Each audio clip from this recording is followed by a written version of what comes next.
Cécile de Rome est une sainte chrétienne. Elle a vécu à Rome au premier temps du christianisme. Elle fut une vierge qui, mariée de force, participa à la conversion de son mari et l'amena à respecter son vœu de virginité. Elle mourut martyre. Sa fête a été fixée au 22 novembre. Sainte Cécile est la patronne de la musique et des musiciens. À la fin du XIXe siècle, une entreprise de réforme de la musique sacrée fut appelée Mouvement cécilien en son honneur. Il est traditionnellement admis que Cécile était une noble dame de Rome qui, avec son mari Valérien et le frère de celui-ci, Tiburce, subit le martyre en 230 sous l'empereur Alexandre Sévère.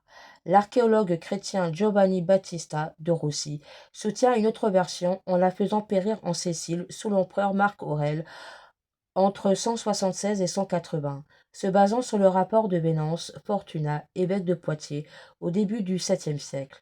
Le martyre de son mari Valérian et de son frère aux mains du préfet Turcius Alchimius précéda le sien, qui la fit être frappé 3 fois au cou par une épée, sans toutefois y succomber tout de suite. Elle vécut encore durant 3 jours. Sa dépouille fut retrouvée en 821 sous les catacombes de Saint-Calixte, puis transférée au quartier de Trastevere, où une basilique fut construite pour l'accueillir. Lors des fouilles de 1599, le corps fut exhumé et l'on s'émerveilla de le trouver intact et dans sa position d'origine. Cet événement contribua à renforcer l'intérêt pour l'Église primitive qui imprégnait certains milieux ecclésiastiques et intellectuels de l'époque. Bien que les actes de son martyre produits par la suite n'aient pas été authentifiés, le sculpteur Stefano Maderno, frère de l'architecte Carlo Maderno, était présent lors de l'identification de la dépouille. L'œuvre qu'il réalisa aussitôt rend compte de cette fascination devant les témoignages de l'Église originelle. Patronne des musiciens. Un passage de sa légende, au sens étymologique de legenda, ce qu'il faut lire, le récit de sa vie, affirme que durant son mariage, alors que les musiciens jouaient de leurs instruments, elle chanta un hymne à la gloire de Dieu dans son cœur. Un autre dit qu'allant au martyre, elle entendit une musique céleste. Ces circonstances en feront la patronne du chant sacré et des musiciens, des luthiers et des autres fabricants d'instruments de musique. On la représente avec une couronne de fleurs, symbole de virginité, un plan de lys, un instrument de musique et une épée. Elle est souvent enturbanée et richement habillée, signe d'une origine patricienne. C'est l'une des martyrs des débuts de l'Église les plus vénérées, mentionnée dans le canon de la messe depuis 496. La légende de Sainte Cécile. Cette légende fut notamment transmise dans la légende dorée de Jacques de Voragine. Issue d'une noble famille romaine, elle voua sa vie très jeune à Dieu et fit vue de virginité. Arrivée en âge de se marier, ses parents lui choisissent son époux, Valérian, un païen. Après plusieurs jours de prière et de jeûne, arriva la nuit de noces. Elle révèle son secret à Valérien et lui demande de respecter sa virginité ainsi que de se convertir.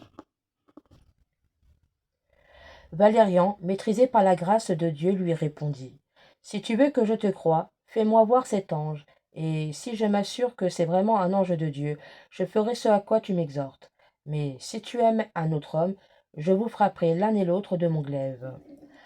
Après lui avoir fait lire l'évangile selon saint Luc, et après avoir renoncé aux idoles, il se convertit, et le conduit alors au pape Urbain, qui le prépare au baptême et le baptise à Pâques.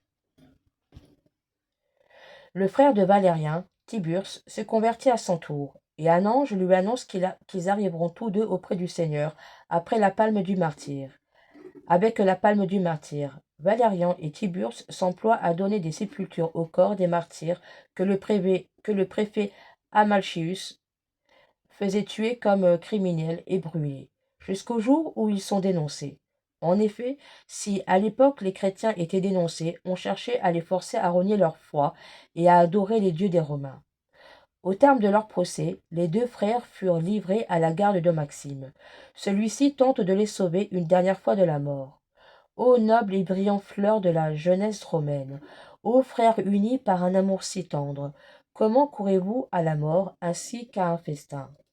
Valérien, lui, dit que s'il promettait de croire, il verrait lui-même leur gloire après leur mort. Que je sois consumé par la foudre, si Maxime, dit Maxime, si je confesse pas ce Dieu unique que vous adorez quand ce que vous dites arrivera. Alors Maxime, toute sa famille et tous les bourreaux crurent et reçurent le baptême d'Urbain qui vint les trouver en secret. Valérien et Tiburce furent décapités et Maxime fouetté à mort. Cécile obtient l'autorisation de les enterrer, au lieu de les brûler, dans un tombeau de la voie appienne et non dans les catacombes, cimetière souterrain. Cécile, Sainte Cécile, se met à chanter, mais avant cela, elle se sent menacée. Mais sa foi est plus forte que sa peur, et elle continue d'évangéliser chez elle et dans les jardins du Mont Palatin. Le pape Urbain vint célébrer l'Eucharistie chez Cécile pour ce groupe de chrétiens. Un jour, elle est arrêtée et le juge la condamne à être décapitée en public, chez elle. Comme elle est belle et noble, les bourreaux lui demandent de changer d'avis. Elle répond: Ceci n'est point perdre sa jeunesse, mais la changer. C'est donner de la boue pour recevoir de l'or. Échanger une ville habitation et en prendre une précieuse. Donner un petit coin pour recevoir une place brillamment ornée. Si quelqu'un voulait donner de l'or pour du cuivre, n'y croiriez-vous pas en toute hâte? Or, Dieu rend 100 pour un qu'on lui a donné. Croyez-vous ce que je viens de vous dire?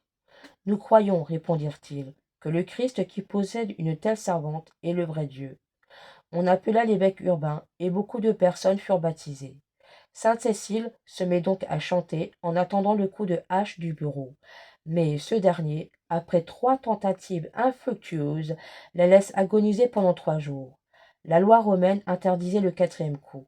Elle confie tous ses biens au pape Urbain et lui demande ce qu'elle a converti, ainsi que sa maison pour en faire une église. Elle subsiste aujourd'hui. C'est l'église Sainte-Odile du Trastevere, à Rome. Prière à Sainte Cécile pour lui demander d'intercéder pour nous. Ô Sainte Cécile, que Dieu glorifie par tant de miracles et que l'Église de Jésus-Christ a nommé patronne de la musique et des chants, daignez considérer nos prières et nos supplications. Vous qui êtes la protectrice des harmonies et des symphonies humaines, nous recourons à vous. Montrez comme votre renommée le manifeste de plus en plus depuis les hauteurs du ciel, qu'une voix sainte comme la vôtre est pour nous une puissante intercession et que nous pouvons compter sur votre aide. Obtenez pour nous la grâce que nous vous demandons, ainsi que celle de rester fidèle à Jésus-Christ par Marie, tout au long de notre vie. Amen.